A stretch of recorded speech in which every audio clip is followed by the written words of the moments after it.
Welcome back, Kwik Brain. Now, can you guess the topic we're going to talk about today? In this lesson, I'm going to talk about a critical thing that is really key to your memory, it's key to your mind, it's key to your learning, which is sleep.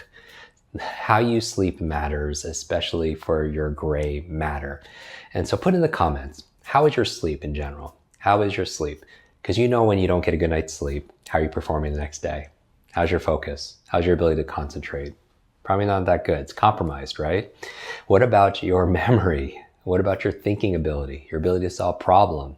What about, do you suffer from brain fog or mental fatigue? A good night's sleep is so critical for your learning and for your memory. And when you're not sleeping, it impairs almost everything. Every single thing in your life gets compromised when you don't have the energy and the vitality, the brain power to do the things that you desire and really deserve in your life. So if you want to win the day, you have to get a good night's sleep. So what is your process? Well, a couple things that I am really conscious of is to turn into routine. So number one, I would say your brain, like the rest of your body, loves to stay on a schedule. So you have these circadian rhythms, and this is your biological clock, right? Every 24 hours. So going to sleep at the same time and waking up at the same time, your brain loves routines and it loves that consistency. So I would encourage you that even on the weekends, if you can, go to bed at the same time and wake up at the same time. A lot of people have alarm clocks to wake up in the morning. I suggest you have an alarm go off to go to bed, because that's so very important. And it's not just the amount of sleep you're getting. People say, how much sleep should I get? 7 hours, 8 hours, 9 hours. Really, it's the quality of the sleep, right? The quality of your deep sleep, which is restorative to your body.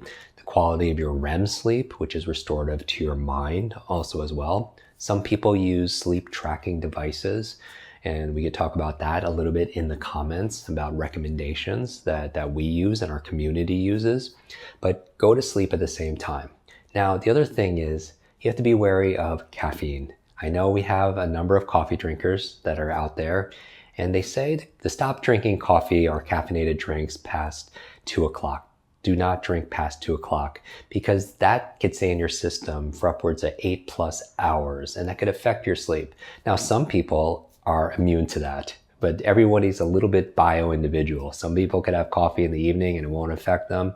Other people are incredibly sensitive. I would also suggest that you do not eat or work out too close to bedtime. So I would finish those kind of activities a few hours before you're actually going to bed. Now, in the actual process of going to bed, my goal is to get into the parasympathetic mode. Parasympathetic is rest and digest.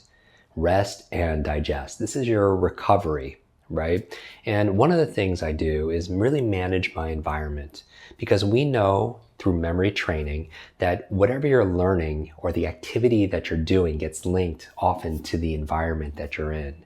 And here's the thing, if you use your bedroom, or specifically the bed, to work, to study, to do anything other than sleep, then what happens is that activity of work and the stress of anxiety, checking your emails, for instance, you're going to connect the two and wonder why you're having trouble sleeping.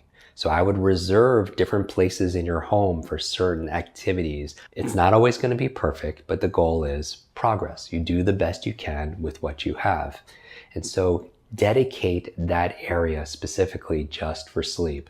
Now, when I'm winding down, it's interesting because if you look at hunter and gatherers, when did they know to go to sleep?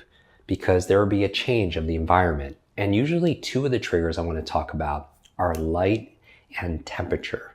Light and temperature. That they knew it was time to go to sleep when the sun went down, because it would trigger melatonin physiologically, meaning it's time to rest. And the problem is we live in a modern day society with modern day conveniences, and we have things like indoor lighting. So we don't get those same triggers, especially if you're on your devices at night, meaning you're watching television, you're looking at your laptop, your tablet, your phone, and it emits this blue light.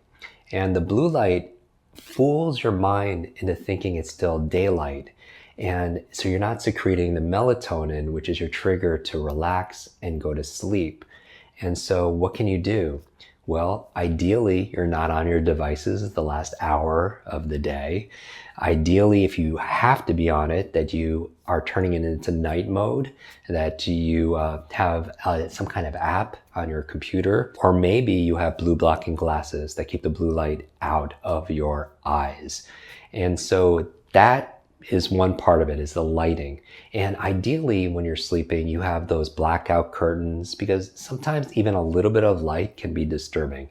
Light that maybe comes off of an alarm clock, maybe lights that's coming in from a street light outside. So ideally, have it as dark as possible. Some people are comfortable wearing a mask, over their eyes, something to be able to keep the light out.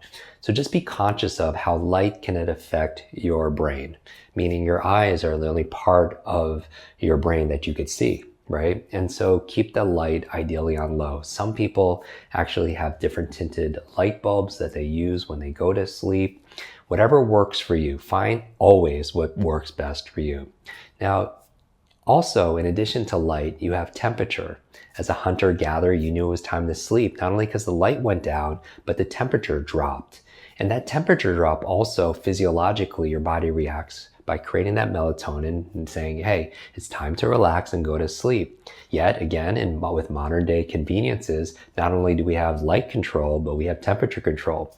You have thermostats that keep you at a certain temperature throughout the day. Yet we know when your body temperature cools down, that's when you're secreting the melatonin to help you to relax.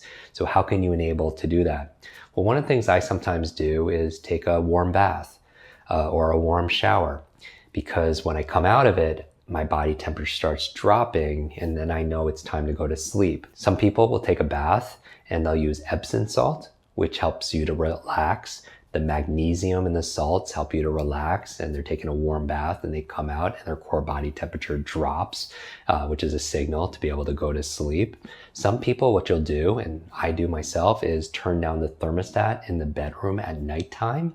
For me, it's about 66 degrees Fahrenheit, 66, 67 degrees Fahrenheit is really a sweet spot. You want it to be cool, but you don't want it to be so cold that it is distracting, right? And it's keeping you awake.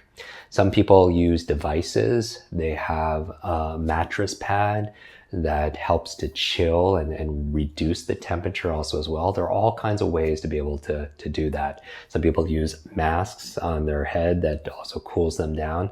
Whatever you use, be conscious of the lighting. Be conscious, please, of the temperature. The other environmental things besides lighting and temperature is sound. And so if you happen to be fortunate enough to live in an environment where it's very quiet, that's wonderful. But if you live in the city, or maybe you have a bed partner that is snoring or makes noises, you might want to use earplugs if that's comfortable for you. Some people choose to use white noise machines also as well. What I do also is I set my intention for the next day. So, in my morning routine, as I've talked about, I drink water first thing in the morning. So I'll set my environment accordingly. I really want to manage the environment, not just light and temperature and sound, but I'll also manage my environment, specifically not working, right? And what do you have on your nightstand? I'm curious, put in the comments. What do you have in your nightstand? For me, I have a sleep tracker. I have a glass of water because I want it there when I wake up so I can drink the water right away. Basically, when it comes to habits, my thought is I want to make the things that are good for me easy and the things that are not good for me difficult. What do I mean by that? I want it to be easy for me first thing in the morning to hydrate. So I put the water there. I want it to be difficult to check my phone, right? You've heard me, a lot of videos online. One of them has like 37 million views on Facebook just saying don't touch your phone the first half an hour of the day. One of the things you can do is control your environment and not have your phone by your bedside, right? So I don't have my phone at the nightstand. And I would say to do that because that makes your life easier. It's kind of like if you don't want to eat bread when it's being served and they ask you, do you want some bread? say no up front. Otherwise, if they set the bread there, you're gonna have to say no in your mind like 30 times during the course of that meal. No, no, no. Easier to control your environment and make it easy to do the good things, difficult to do the harmful things. All right. On the side of my bed, besides a glass of water and also my sleep tracker, I have two other things. I have a journal, and in that journal is where I take notes on gratitude. One of the wonderful things you can do before you go to bed that helps you get in that parasympathetic rest and digest is writing just 2 or 3 things that you're grateful for that day. Because gratitude gives you a calm, right? It gets you out of your executive mind. It allows you to appreciate the things that are most important to you. And that's in a relaxed, safe place to be able to trigger your mind to go to sleep. Also in that journal, I record my dreams, meaning that one of the first things I do first thing in the morning is I write down my dreams, because I think there's a lot of treasure in ideas that come out of dream states. But I have my journal there to be able to capture my dreams and be able to do my gratitude. The last thing I have on my nightstand, besides a glass of water, a tracking device, a journal, is a fiction book. And I say fiction book specifically because I don't want to watch a device at night. I don't want to read also a business book or a neuroscience book, because that gets me in my executive brain.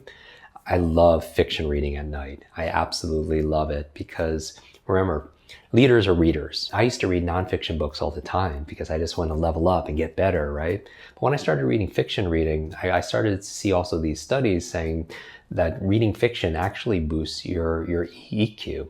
You know, where nonfiction reading can boost your IQ, you can learn new ideas and thoughts and insights. Fiction reading actually boosts your emotional quotient, makes you more emotionally intelligent. It helps you to create empathy and build your empathy because you get to see things from different points of view through narrative, through storytelling. It also boosts your creativity. It also boosts your imagination, your ability to be able to relate to other individuals. So very, very powerful. Plus for me, fiction reading is incredibly entertaining. So pick a fiction book that's light reading. I love to do that at night. It helps me to phase down. And these are all activities that I stack. You don't have to do every single thing I'm saying, but what it allows you to do is even if you just did 1 or 2 or 3 things, it's better than what? Than nothing. So those are some of my favorite things that I do. What I would love to know is, what's your favorite brain tip when it comes to sleeping? What's your favorite habit? What's your go-to? What's your non-negotiable? What's your sleep advice? Please put it in the comments. Because remember, we're here to do this together. We're all on this path together to be able to realize and reveal our fullest potential. And you're not just learning from me. You want to learn from each other. And you get to teach each other also as well. And when you teach it, you get to learn it twice.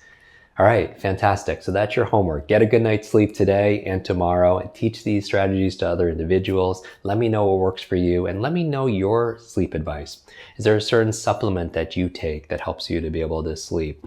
Is there certain rituals that you do, like maybe going through and scanning your body as you're laying there, reviewing your day as I've talked about to boost your episodic memory, setting an intention, much like you do at night, where you need to wake up at a certain time and maybe it's earlier and you happen to wake up within minutes of the alarm clock.